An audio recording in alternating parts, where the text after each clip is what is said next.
Ooh, that looks tasty. Welcome, folks. Today the Hungry Gamer is back with the Game of the Year winner announcement. And to honor last year's winner, which was Conquest Princess Fashion is Power, I'm wearing one of my Fight in a Box t-shirts to honor them. I love this t-shirt. You can go to the website. You can get one yourself. It's great. I really enjoy it. But that aside, so I've spent the past many weeks replaying all 5 games. And I actually also spent a lot of time playing these 2 expansions because I was trying to figure out what my expansion of the year is as well. I have the results right here in my hand, and don't worry, I'll show things up on the screen. I went through, and for those of you that maybe missed the first one, I went through and I ranked each of the 5 games. And in case you missed it and did not remember, the 5 games are Wandering Galaxy, Vantage, Fate of the Fellowship, Fate, Defenders of Grimheim, and Iridia, The Path We Dare Tread. Played all of them, did my best to try them in a new way if maybe I hadn't before. And then I have 9 categories and I ranked them all 1 to 5. I added up all the points, and whichever had the lowest score, they were the winner, because in theory, if one game was ranked number 1 in all of them, they would have 9 points. But that's how I did it. And I'm glad that I really codified it this year because I was surprised. I had in my head, and every year I have in my head before I start replaying, which game I think is probably going to be the winner. And I was really surprised this year because when I actually put the data down and thought about each of these things, it really clarified my thoughts on these games. And this is always how I'm going to do it from now on. I may change categories, add categories, but this is the way to do it. I'm thrilled with it. But before we can get to that, I have to announce my Expansion of the Year winner, or in this case, winners, because I have 2 that I'm giving the prize to, and that's because they're just really different vibes, and I just couldn't really pick one over the other. And so the first Expansion of the Year winner is from the game called Stalagbite, and this is a review copy that came to me. I haven't done my review yet because I have so much more to play because of the expansion that came with it, the deeper caverns, that I got to keep digging in and going deeper and deeper, because what this does for this game, Stalagbite, where you are dwarves diving into caverns and mining gold and gems and fighting goblins and living stalactites, i.e. Stalagbite, and all these different things. But what the deeper caverns does is it adds so much stuff that enriches the story that you are creating. It adds, well, it adds a bunch of cards is what it does, and adds some new monsters and stuff. But mostly what it does is it adds this in-between phase that you have in between delves where you can go shopping, and it has all this gear, and the gear is great, and there's fun with the gear. Like, there's one store you can go to, and they sell you broken crap, and you can buy something broken, and it's great. It works fine until you roll the wrong thing on the die, and then it breaks. Or maybe you go somewhere that always has lanterns that are available, or whatever. It's a huge stack of gear. It's called kit, like this thick. It's really, really cool. It also allows your dwarves, which originally were just, they had an axe, they went in, you had a die that went with that axe, that was it. Now you can have a spear as well, and it actually comes with other meeples. So you have a little spear-holding dwarf and an axe-holding dwarf, and you can swap them out however you want, and it's just so wonderful the way that this expansion takes a game that, if I was not playing it with the expansion, my video would be out. And it would be a pretty favorable video, a little bit repetitive, but pretty favorable on its own. But this deeper caverns thing just gives so much depth to the game that I'm not even close to feeling like I've experienced everything. And I am many, many games in now. And so, for the fact that this Stalagbite Deeper Caverns takes a fun game that maybe had a little bit of a limited shelf life and just sends it into the stratosphere when it comes to replay without adding space. It all fits in the core box, is just spectacular. So Stalagbite Deeper Caverns is one of my 2 winners for Expansion of the Year, and this is actually the reason why I did not announce it in the original video, because I was like, you know what? This might be special. And then we come to the other one, which was going to be Expansion of the Year, and still is being honored as Expansion of the Year, and that is Paracle Labyrinth. Now, Paracle, The Gathering Darkness, was one of my top 5 dungeon crawls in my most recent video. It is a triumph, I think. It has a website, and they're constantly kind of changing things in the background, and it just works really well. There's really clever combat, pretty good story, choose your own adventure, and I really, really enjoyed it. Well, now there is Paracle Labyrinth, which is basically just going to let you dive into this labyrinth and do between 3 and, I don't know, 10 combat scenarios. And each time you'll wrap up and there'll be a treasure chest, and you have to deal with the types of traps around the treasure chest and what's going to happen and all of those kinds of things. And you find various things as you go through this labyrinth, which is actually in core Paracle. The labyrinth is something that is part of that game, so it's very, very thematic. But what it does is it just lets you dive in and play. It just lets you jump in, not worry about the story, and it allows bite-sized chunks of Paracle. So what you're hearing is this is almost the exact opposite of the Deeper Caverns, because what this is doing is it's allowing you to play Paracle without having to commit 40 hours or however long it took me to get through the core campaign. Really, really clever the way that it works. Now, that said, it's still a little bit of a work in progress. There's still some bugs on the website. It's perfectly playable. To be clear, it is playable, and I spent the past couple days just diving and diving into the labyrinth several times. But there's still some things that they're working out, but that is kind of part of the beauty of this website, is they're always adjusting stuff in the background. So Paracle Labyrinth is my second Expansion of the Year winner. Now, we're going to jump into the Game of the Year winners and contestants, and the way I've decided to do it is I'm going to go through each of the categories, and I'm going to talk about the top 2 finishers in each one. And at the end, I'll tell you which 2 games finished on the top, and then I will tell you which one was the top. And to be clear, the 3 games that did not finish in the final 2, I don't have them ranked as far as how I'm going to present them to you. I randomized it on my little spreadsheet that I have here, and that's just how I'm going to announce them at the end, because I don't like the idea of, here are my games of the year, but then someone's last. That's just a bad feeling to me. But here we go. Jumping in, first we have theme. And so for me, theme is, what is it? What are you doing? Where are you? What's the point? What's the goal? All of those things. And so my top 2 theme finishers were Fate of the Fellowship, because I am a Lord of the Rings fan, and it's such a great story. But the way that they add these little side quests that you're doing, which are all very relevant to the broader story of Lord of the Rings, I just adore it. Just adore the way that works. And the other of the top 2 for theme is Iridia, The Paths We Dare Tread. This one, and I like it because this one really has a lot of discovery to it. You kind of just get dropped in, and you know that you've been exiled. You don't know why you've been exiled, and you're trying to find these wooden coins so you can unexile yourself, and you're going around, you're meeting people, you're finding things here and there, and just suddenly you're going to use whatever it is that you found like way later in the game, like those old point-and-click adventure games.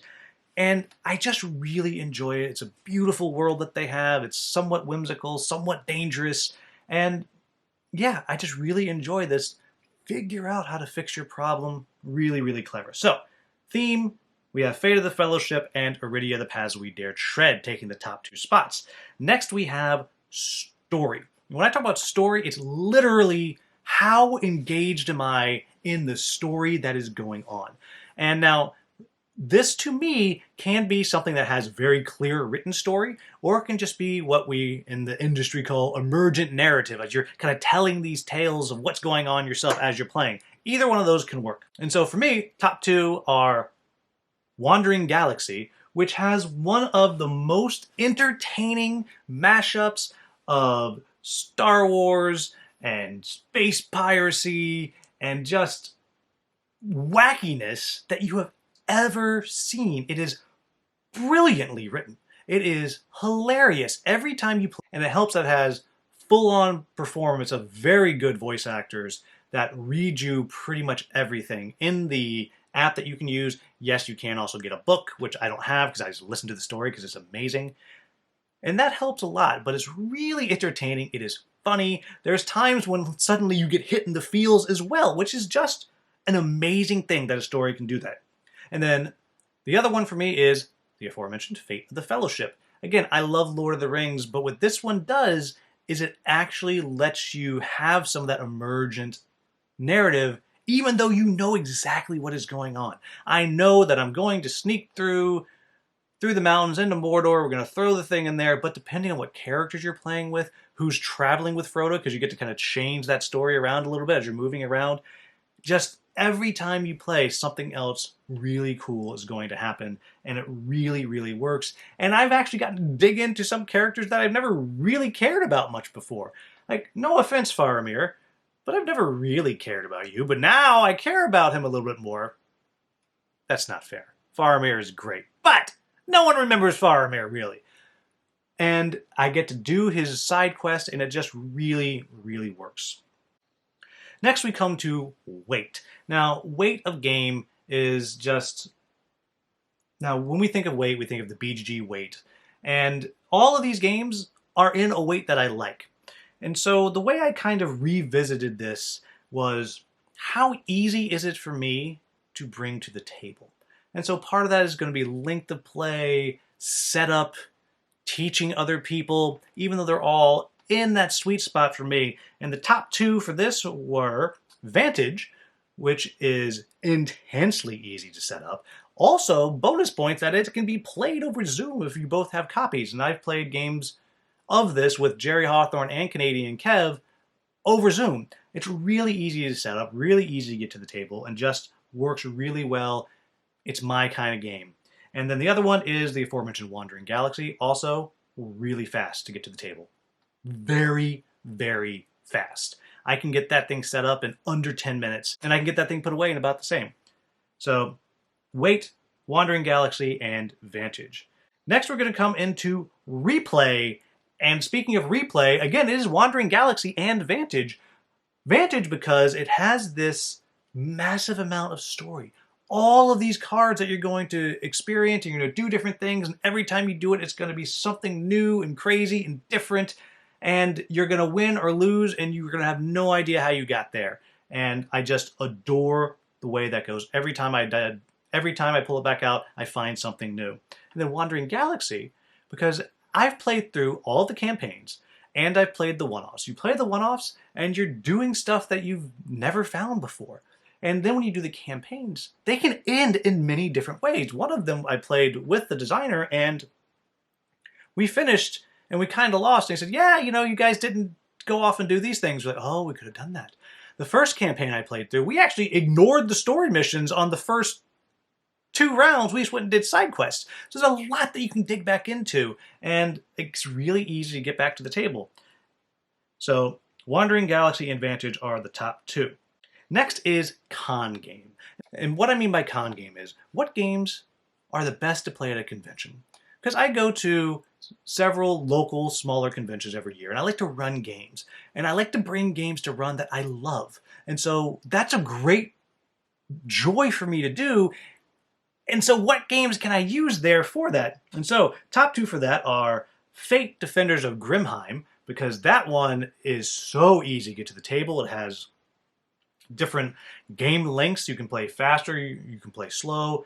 It has unique characters, but it has a relatively simple rule set that's very easy to explain. And so basically you can put it out on the table, people can sit down, and you can just kind of jump in and play, and you can teach it practically as you go through your first turn if you play first. Really, really does well. Looks good on the table, and easy to get out onto the table. So Fate Defenders of Grimheim is one of my top 2 con games, and the other one is the other Fate, Fate of the Fellowship. Every con I go to, I see people playing the game, and it's another one that is decently easy to learn. Not as easy as Defenders of Grimheim, I don't think, but it's attractive, it looks good on the table, it doesn't take up a ton of space, it's easy to get out there, and so both of the Fates are my top 2 con games. Next we have Art. And again, we're going to have a repeat My top two being Fate of the Fellowship, which really is a throwback to that 70s or 80s animated Hobbit Lord of the Rings. It has that vibe, and I just think it's beautiful. I love the way the art looks. The map looks really nice, maybe a little bit small in some spots, but it's just really, really beautiful. And then Fate, Defenders of Grimheim. That is right in my wheelhouse. It nails, it absolutely nails what it is that I am looking for when I think of fantasy art, because I love some whimsy. These characters, they're entertaining. A lot of the cards are just straight up funny, and they really capture these characters and their abilities. So both of the Fates get my top two for art. Next we have production. And now this is the only one that I will admit I'm going to tell you which one is number one, because you know it is Iridia. That thing is huge. You can't see it. You can see a little bit right here maybe. Nope, you can't really see it, but it's huge. It's right here. And it has these advent calendar looking things that have pre-painted minis in there. You get to take your character and you can decide, you know what, I'm a warrior, but I want to be a cat warrior. And you can literally pull the head off and put a different head on there. It has a bunch of cards just that are very well organized. It has a fantastic map that is this double or triple layered, and you push the side down, the hex flips up, and you flip it over, and it just stunning, stunning, stunning, stunning, stunning. And then on the other side of the coin, we have Fate of the Fellowship, which is another fantastic production considering it is a retail game. It's not, there is no retail game out there that's going to reach the levels of production that you get with a big Kickstarter game. But Fate of the Fellowship is great. I mentioned that some of the map spaces can get a little bit cluttered. All of the what would normally be cubes are little tiny looking warriors in different colors. You have these ring wraiths that look great, and they have standees, so they're always kind of flying above everything. Just stunning, stunning production on that. Next, we're going to come to unique, the uniqueness of the game. And for this one, I actually had a bit of a tie. So I'm going to talk about three of them here. And so first I'll talk about Wandering Galaxy. And even though it is a evolution from Freelancers, which is an evolution from Forgotten Waters, the additions that it has made just make it fantastic. This is a game that works at 6 players and it works solo seamlessly. It has this amazing app that you're going through. It has this really, really clever system of cards that you're playing, and you're constantly cycling through the cards and getting different abilities, and you're manning the different areas of the ship. And the voiceover, which I think I already mentioned, all of it comes together into a very, very special experience. Then along with that, we have Vantage. I'd never played anything like that, where truly it is a true open sandbox. You have no idea what's going to happen. You have no idea what you're going to find. And the stories that can come out of that are incredible. Now, this didn't even finish one of my top 2 stories, but the stories are amazing. I played in a Zoom game the other day, and one of us was pursuing our main objective. Meanwhile, I ran across this other weird objective, which was basically reset the timeline, and I happened to find this cave, and I was going through this cave to try to reset the timeline, while the other player made a bad choice, fell into a trap, and got teleported all the way to the other side of the planet, and wound up being like a holistic herbal healer, basically. He just suddenly was making all these plants and making poultices and stuff, and he was over there rubbing herbs on his chest while we were trying to save the world. I wound up resetting the timeline, and we just suddenly found ourselves back on the ship. So really, really amazingly clever. And then the third one is Iridia. And Iridia gets to tie in here with uniqueness simply because it has an amazingly unique combat system. And in the combat, your weapons have paths. So maybe your sword's going to go straight across like this. Your axe might come straight down. And depending on your die roll, it's how many spaces you go through the bad guy as you slash at them or shoot them or whatever it is. But it's directional. And I've never played anything like it. And then when the bad guys attack you, you're rolling dice and they're going to hit you. But the dice has little marks on a little paper doll. And so a little rat might be able to hit your feet and your hands and your lower chest, while bats are going to be hitting your head and your shoulders and maybe your chest. And just really, really unique and clever. The way that the cards call back to things, amazingly unique. So all three of those get the top 2 spots. Call them 1A, 1B, 1C. And then the last thing is vibes. And what I mean by vibes, it's simply, what game do I just stop and I think about and be like, oh man, I would love to get that to the table right now. And I kind of ranked them. And so for me, the top 2 vibes games wound up being Vantage and Wandering Galaxy. So we've gone through all of this. And that means that the top 2 games, in no particular order, I mean, I'll tell you the order in just a moment, but the top 2 games, that came out to be Wandering Galaxy and Fate of the Fellowship. And I will tell you that the others weren't far behind. So it was all very, very close. And so now it comes down to which of these 2 wonderful games is my game of the year. And I will tell you, it came down to 2 points. So if they flip-flopped in one spot, the result would be different. But my game of the year for 2025 is none other than Wandering Galaxy, designed by Jerry Hawthorne and published by Plaid Hat Games. I have played this game so many times this year. Actually, I played all of these games so many times this year. You're probably going to see most of them in my final monthly menu when I talk about my most played games of the year. But just a spectacular experience, and one that, even though I finished all 3 campaigns, I want to go back and play some of them again. And it plays great solo, it plays great in groups, just spectacular. Really, really have loved my time with Wandering Galaxy. Great game. I highly suggest everyone, well, who am I kidding? I think everyone should get all of these games. All these games are great. I've had a blast gaming the past few weeks. But there you have it, folks. This video is closing in on 24 minutes, 25 minutes right now. So we'll wrap this up, and I'll say congratulations again to Plaid Hat Games, Jerry Hawthorne, and Wandering Galaxy. You are now the proud owners of this amazing seal, which I expect to be tattooed on your faces very soon. And also there will be a lovely 3D printed trophy that will be sent to both the publisher and the designer sometime between now and the heat death of the sun. It'll be a surprise. No one knows. But there you have it, folks. That is my game of the year. Make sure you are checking the channel, because we have coming up real soon, Beatrice the Board Game Dog is picking her game of the year. There is a bracket out right now. You can fill it out to win all sorts of prizes. In fact, you can actually win a pledge of Iridia. So you know I love it. But there you have it, folks. As always, if you found this video useful, please like, subscribe, share, maybe become a channel member. As always, thank you so much for watching. Have a wonderful, wonderful day.